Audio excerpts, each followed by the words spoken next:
അതവർ മാറ്റി. അല്ല, തുടരാനുള്ള പരിപാടിയായിരുന്നു. ഞങ്ങളുടെ സമരത്തിൻ്റെ ഭാഗവും ശക്തമായ സമ്മർദ്ദത്തിൻ്റെ ഭാഗമായിട്ടാണ് പുതിയ ദേവസ്വം ബോർഡ് പ്രസിഡന്റ് വന്നത്. മന്ത്രി വാസവൻ അവിടെ തുടരുകയാണ്.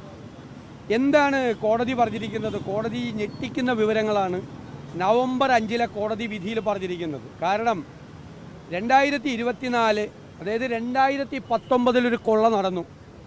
ആ കൊള്ളയെക്കുറിച്ച് കൃത്യമായി ഉണ്ണികൃഷ്ണൻ പോറ്റി ബാക്കി വന്ന 475 ഗ്രാം സ്വർണം തിരിമറി നടത്തിയ വ്യക്തിയാണെന്ന് അറിഞ്ഞിട്ടും കോടതി വിധി പോലും കാറ്റിൽ പറത്തി അയാൾക്ക് തന്നെ ശില്പങ്ങൾ സ്വർണം പൂശാൻ നൽകിയത് കോടതി വിധിയുടെ ലംഘനമാണ്. അപ്പോൾ 2019 നടത്തിയ സ്വർണ്ണക്കൊള്ളയെക്കുറിച്ച് കൃത്യമായി അറിയാമായിരുന്നിട്ടും 2024 വീണ്ടും അത് കൊടുത്തു. അതായത് എല്ലാം ലംഘിച്ചുകൊണ്ടാണ് ഇതെല്ലാം ചെയ്തത്. അതിൽ ദേവസ്വം ബോർഡ് പ്രസിഡന്റിൻ്റെ കത്തുണ്ടായിരുന്നു. അടിയന്തരമായി ഉത്തരവിറക്കണമെന്ന് ആവശ്യപ്പെട്ട് 27-ാം തീയതി സ്പോൺസർഷിപ്പിൽ ഈ പ്രവൃത്തി നടത്താൻ ബോർഡ് ഉത്തരവിറക്കി. എന്നിട്ട് കോടതി പറഞ്ഞിരിക്കുന്നത് എന്താണ്? കോടതി പറഞ്ഞിരിക്കുന്നത് അതായത് ഒരു കൃത്രിമ അർജൻസി ഉണ്ടാക്കി. 2025 വീണ്ടും 2024 ചെയ്യാൻ പറ്റിയില്ല. 2025 ഒരു കൃത്രിമ അർജൻസി ഉണ്ടാക്കി ശില്പങ്ങൾ കൊണ്ടുപോകാൻ വീണ്ടും ശ്രമം ആരംഭിച്ചു. നവംബറിൽ ആരംഭിക്കുന്ന മണ്ഡലകാലത്തിന് മുമ്പ് ശബരിമലയിൽ തന്നെ അറ്റകുറ്റ പ്രവൃത്തി നടത്താൻ സമയമുണ്ടായിട്ടും ദ്വാരപാലക ശില്പങ്ങൾ പുറത്തു കൊടുത്തുവിടാൻ സൗകര്യമൊരുക്കിയെന്നാണ്. എന്തിനാണ്? When steps were once again initiated to fabricate a false sense of emergency, ഒരു കൃത്രിമ എമർജൻസി ഉണ്ടാക്കി ഈ ദ്വാരപാലക ശില്പം 2019 കളവ് നടന്നു എന്നറിഞ്ഞിട്ടും 2024 25 ഇത് പുറത്തു കൊണ്ടുപോകാൻ ശ്രമിച്ചു. അതിന് ദേവസ്വം മന്ത്രി വാസവനും ദേവസ്വം പ്രസിഡന്റായിരുന്ന പ്രശാന്തിനും പൂർണ്ണമായ ഉത്തരവാദിത്വമുണ്ട്, ഗൗരവമുള്ള ഉത്തരവാദിത്വമുണ്ട്. അപ്പം മന്ത്രി വാസവൻ രാജിവെക്കണം എന്ന ഞങ്ങളുടെ ആവശ്യത്തിൻ്റെ അടിയിലാണ് ഈ കോടതി ഉത്തരവിലൂടെ അടിവരയിട്ടിരിക്കുന്നത്. ഇവർക്കെല്ലാം ഉത്തരവാദിത്വമുണ്ട്. എന്നിട്ട് ഇവരെല്ലാം മാന്യന്മാരായി മന്ത്രിസഭയിലിരിക്കുക. പിന്നെ എന്ത് ചർച്ച നടത്താനാണ് അസംബ്ലിയിൽ? എന്ത് ചർച്ച നടത്താനാണ്? എന്ത് മറുപടിയുള്ളത്? എന്താണ് ഇന്ന് മന്ത്രി MP രാജേഷും വി ശിവൻകുട്ടി പറഞ്ഞത്? സോണിയാഗാന്ധിയുടെ പേര് പറഞ്ഞത്. തമാശയാണത്. സമനില തെറ്റിയവരെ പോലെയാണ് 2 മന്ത്രിമാർ സംസാരിച്ചത്. സോണിയാഗാന്ധിയാണ്. സ്വർണ്ണക്കേസ് കൊള്ള നടത്തിയ 3 CPM നേതാക്കന്മാർ ജയിലിലാണ്. 3 പേര്, അറിയപ്പെടുന്ന 3 CPM നേതാക്കന്മാർ ജയിലിലാണ്. അവർക്കെതിരായി ഒരു നടപടി എടുക്കാൻ പോലും ധൈര്യമില്ലാത്ത പാർട്ടിയാണ് CPM. എന്നിട്ട് കടകംപള്ളി സുരേന്ദ്രന് വ്യക്തമായ പങ്കുണ്ട്. ഞങ്ങൾ ആരോപണം ഉന്നയിച്ചു. കടകംപള്ളി സുരേന്ദ്രനെ അറസ്റ്റ് ചെയ്യാതിരിക്കാൻ, അല്ലെ വീണ്ടും ചോദ്യം ചെയ്യാതിരിക്കാൻ മുഖ്യമന്ത്രിയുടെ ഓഫീസിൽ നിന്ന് സമ്മർദ്ദമാണ്. ഈ 3 പേർക്കെതിരെ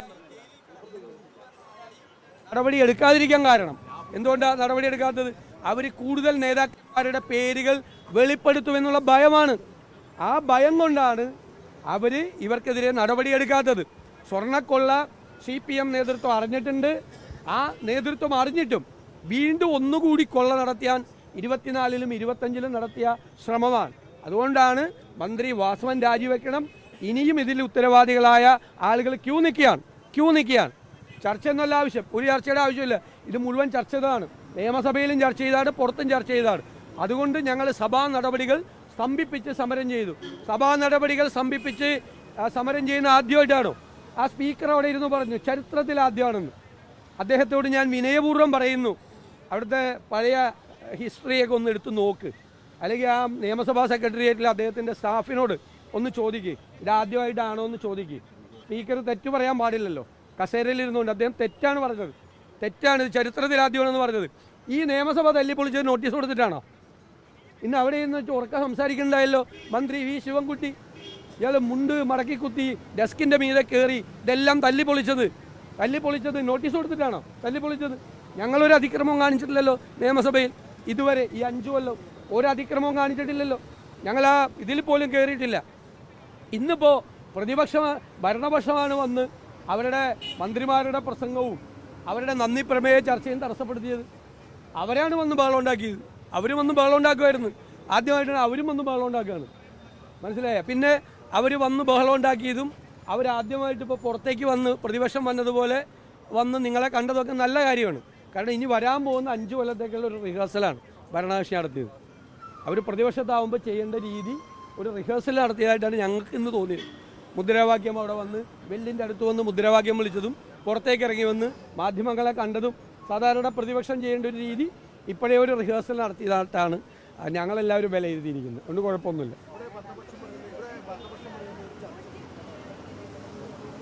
അതുകൊണ്ട് എന്താ കാര്യം? എത്രയോ ആളുകൾ പോകുന്നു, അന്നായാലും കൊള്ളക്കാരനാണോ? ആർക്ക് വേണമെങ്കിലും പോവാലോ. അല്ല, ഞാൻ ചോദിക്കട്ടെ, ആർക്ക് വേണമെങ്കിലും പോവാലോ.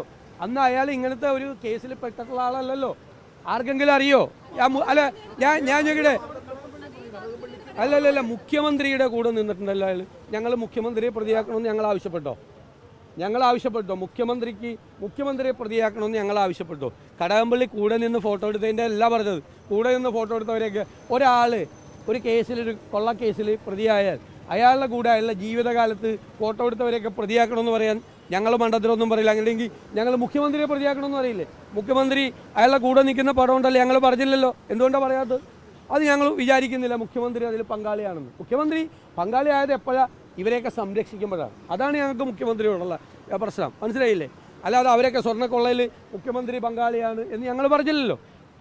കടകംപള്ളി സുരേന്ദ്രൻ അന്ന് ദേവസ്വത്തിൻ്റെ മന്ത്രിയാണ്, പൊളിറ്റിക്കൽ അപ്പോയിൻമെൻ്റാണ്, ദേവസ്വം ബോർഡ് പ്രസിഡൻറ്റും എല്ലാം.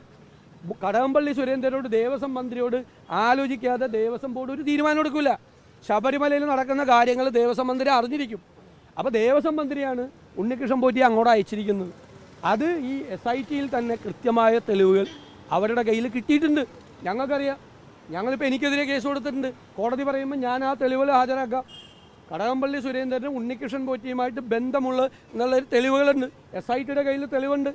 മനസ്സിലായില്ലേ? അല്ലാതെ ഫോട്ടോ എടുത്തതിൻ്റെ പേരിലല്ല. ഫോട്ടോ എടുത്തതിൻ്റെ പേരിലാണെങ്കിൽ ഞങ്ങൾ മുഖ്യമന്ത്രിയുടെ പേര് പറയില്ലേ? മുഖ്യമന്ത്രിയുടെ പേര് പറയും. സഭയിൽ ചർച്ച ചെയ്യേണ്ട ആവശ്യമില്ലെന്നേ. സഭയിലൊക്കെ ചർച്ച കഴിഞ്ഞാണ്. എല്ലാ ദിവസവും എന്തിനാ ചർച്ച? മന്ത്രിയുടെ രാജിയാണ് ആവശ്യം. രാജി അല്ല, ഇതിനു മുമ്പ് ചർച്ച നടന്നിട്ടുണ്ടല്ലോ. ശബരിമല ചർച്ച ചെയ്താണ് നിയമസഭയിൽ. ഇനി ചർച്ച ചെയ്യേണ്ട ആവശ്യമില്ല. ചർച്ച ചെയ്യേണ്ട ആവശ്യമില്ലാത്തതുകൊണ്ട് ഞങ്ങൾ നോട്ടീസ് കൊടുക്കായിരുന്നു. ഞങ്ങൾ ഒരു പ്രാവശ്യം കൊടുത്തിട്ട് നോട്ടീസ് അനുവദിച്ചില്ലല്ലോ. കേസ് നടന്നുകൊണ്ടിരിക്കുകയാണെന്ന് പറഞ്ഞിട്ട് അവർ ചർച്ച തരാറില്ലല്ലോ. ഞങ്ങളെ ഈ ഭരണകക്ഷി CPM നിയമസഭ തല്ലിപ്പൊളിച്ചവർ നിയമസഭയിലെ ജനാധിപത്യം ഞങ്ങളെ പഠിപ്പിക്കണ്ട. മനസ്സിലായില്ലേ? ഞങ്ങളെ പഠിപ്പിക്കണ്ട. അതന്നെ. അല്ല, അത് ശിവൻകുട്ടിയുടെ ക്ലാസ്സും വേണ്ട ഞങ്ങൾക്ക്. നിയമസഭയിൽ എങ്ങനെ പെരുമാറണം പ്രതിപക്ഷം എന്നതിൻ്റെ ശിവൻകുട്ടിയുടെ ക്ലാസ് ഞങ്ങൾക്ക് വേണ്ട. മനസ്സിലായല്ലോ?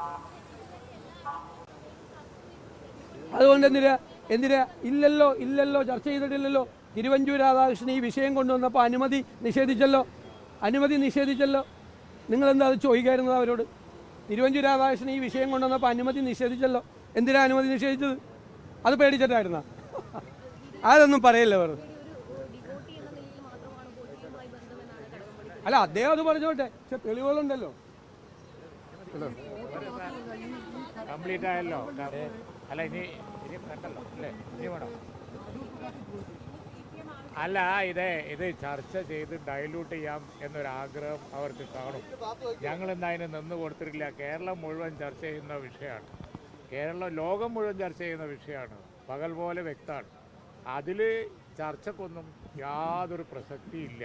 ചർച്ച ചെയ്ത് എല്ലാ അടിയന്തര പ്രമേയം പോലെ ഇത് കൊടുത്ത് ഡൈല്യൂട്ട് ചെയ്ത് കളയാം എന്ന ഒരാഗ്രഹം അവർക്ക് കാണും. അതിന് യാതൊരു പ്രസക്തിയില്ല. അവരെ സംബന്ധിച്ചിടത്തോളം വിളിക്കുന്ന മുദ്രാവാക്യം ഒരർത്ഥമില്ലാത്തതാണ്. സോണിയാഗാന്ധിയുടെ പേര് പറഞ്ഞ് മുദ്രാവാക്യം വിളിക്കും. ഇവിടെ എല്ലാവർക്കും അറിയുന്നതല്ലേ ഇതിനൊക്കെ ഉത്തരവാദികൾ ആരാന്നുള്ളത്, ജയിലിൽ കിടക്കുന്ന ആരാന്നുള്ളത് എല്ലാവർക്കും അറിയാം. അതുപോലെ തന്നെ ഇനിയിപ്പോൾ ക്വസ്റ്റ്യൻ ചെയ്യാൻ പോകുന്നത് ആരൊക്കെയാണെന്ന് അതും എല്ലാവർക്കും അറിയാം. അപ്പോൾ അതുകൊണ്ട് നടപടിയാണ് പ്രതിപക്ഷം ആവശ്യപ്പെടുന്നത്. ആ നടപടി അതിൽ റിമോട്ട് കൺട്രോൾ ഉണ്ട് എന്ന ഡൗട്ട് വന്നിരിക്കുന്നു. അതിനെതിരായിട്ടാണ് ഞങ്ങളുടെ പ്രക്ഷോഭം. യഥാർത്ഥ ഉത്തരവാദികൾ ആര്? ഇത്രയും പരിപാവനമായ ഒരു സ്ഥലത്തെ അവിടുത്തെ വസ്തുക്കൾ എവിടെ പോയി? അതിനെ സംബന്ധിച്ച് കേരളീയർക്ക്, ലോകത്തിന് വേണ്ടത്, അവിടെ വിശ്വസിക്കുന്ന ആളുകൾക്ക് വേണ്ടത് ഉത്തരാണ്. അല്ലാതെ ചർച്ച ചെയ്ത് ഡൈല്യൂട്ട് ചെയ്യലല്ല. അതുകൊണ്ട് തന്നെയാണ് ഞങ്ങൾ ഇന്ന് ഈ രീതിയിൽ വന്നത്. അത് അവരുടെ ആഗ്രഹം. ഡൈല്യൂട്ട് ആവൂല. അവർക്ക് അതിനൊരു ആഗ്രഹം ഉണ്ടെങ്കിൽ നടക്കൂല.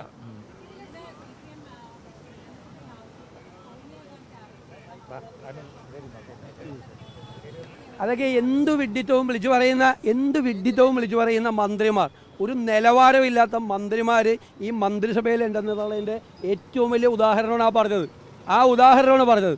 അതാണ് മനസ്സിലായില്ലേ? എന്തും പറയാൻ.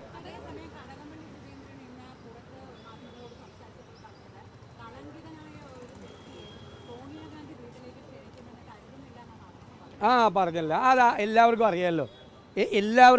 ഈ സ്വർണം കട്ടതാരാ, 3 പേര് ആരാ ജയിലിൽ കിടക്കണം?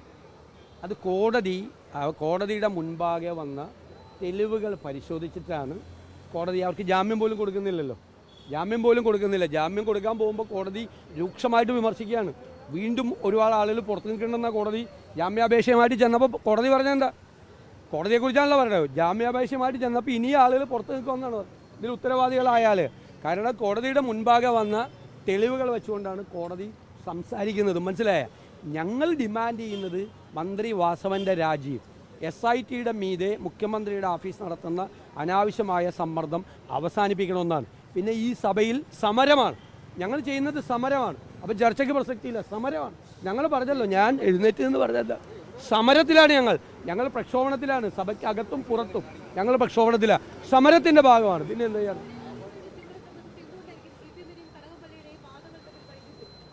അവരോട് തന്നെ ചോദിച്ചാൽ മതി എന്തുകൊണ്ടാണ് വൈരുദ്ധ്യം. ഇത് എല്ലാവർക്കും അറിയാവുന്നത്. ഞാൻ ഒറ്റ ചോദ്യം ചോദിച്ചല്ലോ, ഒരാൾ നാളെ കൊള്ളക്കാരനാണ് എന്ന് തെളിഞ്ഞാൽ അയാളുടെ കൂടെ പടം വരുന്നത് എല്ലാവരും അതിൻ്റെ അകത്ത് ഇൻവോൾവ് ആവുന്ന പലരും പല സ്ഥലത്തും പോയി കാണും.